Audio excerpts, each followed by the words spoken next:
On-the-scene video coverage of AHA 2012 is supported by Pradaxa.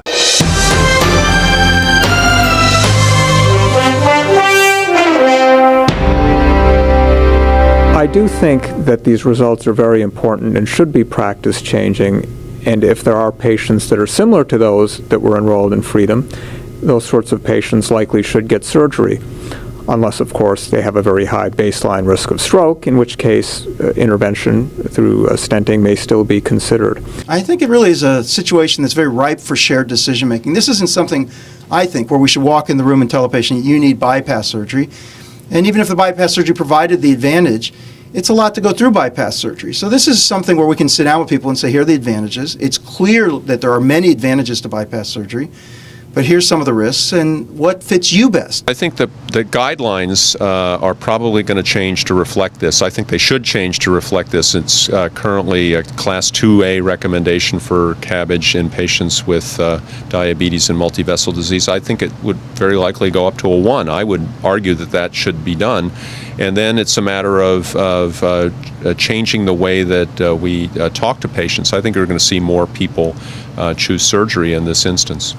And I think the question I have is, does angioplasty in this setting improve upon optimal medical therapy?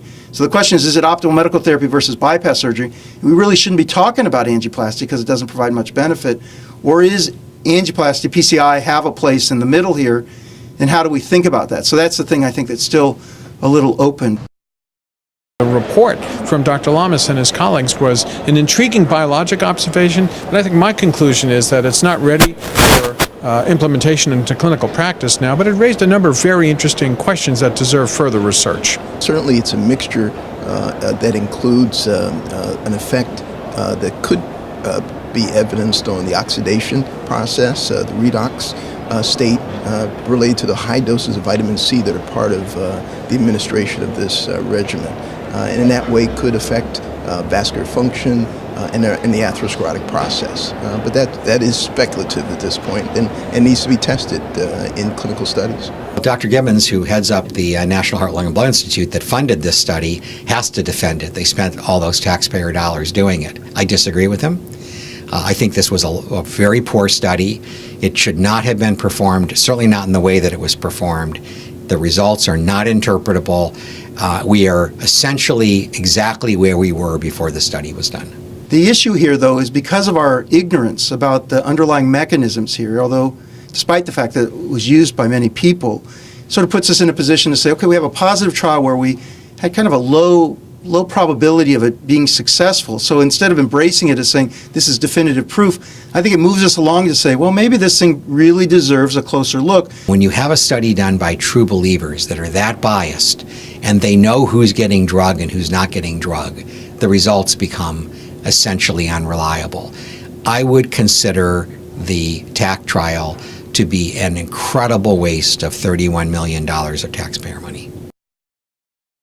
Clinical impact is still premature because we really need to fully vet the results. We need to understand these issues of the relief of dyspnea and what is it about sustainability that didn't occur. And we need to be very, very circumspect about any mortality data in this space. If the mortality effects are real, and if they're related to an early intervention, that opens up all sorts of wonderful possibilities for new trials and of great benefit to patients. We've never thought that time was of the essence in acutely decompensated heart failure. We knew that time was of the essence in acute myocardial infarction. Time was of the essence in acute stroke. But we didn't know that it was of the essence in acutely decompensated heart failure. And if that's true, it'll completely change the way we treat the disease. How do we really approach mortality trials in the setting of hospitalized heart failure? That's been very, very difficult to do. It's required large numbers, lots of expense, and longer-term follow-up. We may need to recalibrate what we think and what we accept as a meaningful endpoint for studies like this, so we're not paralyzed by this requirement to show that it absolutely saves lives. Let's show that it's safe. Let's show that it helps patients feel better, and then bring it forward in the armamentarium in the correct way. I think it's very clear from this study, and I think others have shown it as well, that when we simplify regimens, number one, and when we actually give patients the medication, we hand it to them, we deliver it to their home. I'm really waiting to see what's going to happen with the outcomes studies because although they're promoting the safety of this approach now, when you get large numbers of patients and you look over longer periods of time, the question will be whether or not this is a strategy that is both effective and efficient. This is a very important trial because it shows that what we've previously thought was the benefit of defibrillator therapy has probably been markedly understated. I think the clinical implications, number one, are that we can reduce the emotional stress and the overfiring of these devices by changing thresholds. And again, that's an education process for the electrophysiologist because they're used to the standard set of thresholds based on guidelines. So that's point number one. And point number two, by doing this, we're actually improving survival, which I think is a little bit surprising, but very helpful information. So the responsibility lies with the physician to choose wisely, to choose how they're going to program these devices, because how much benefit the patient has, how much survival benefit, and how much morbidity they get, how many shocks they get, is completely in the hands of the programmer. I think if you're a non-cardiologist and you have patients with implanted ICDs, particularly for primary prevention, that could be a patient with an ICD for a sudden death episode or IHSS or end-stage heart failure, for example. I think they should send that patient back to the electrophysiologist with a review of thresholds, a review of the number of times this is fired inappropriately, and presumably adjustments of those thresholds to improve outcome.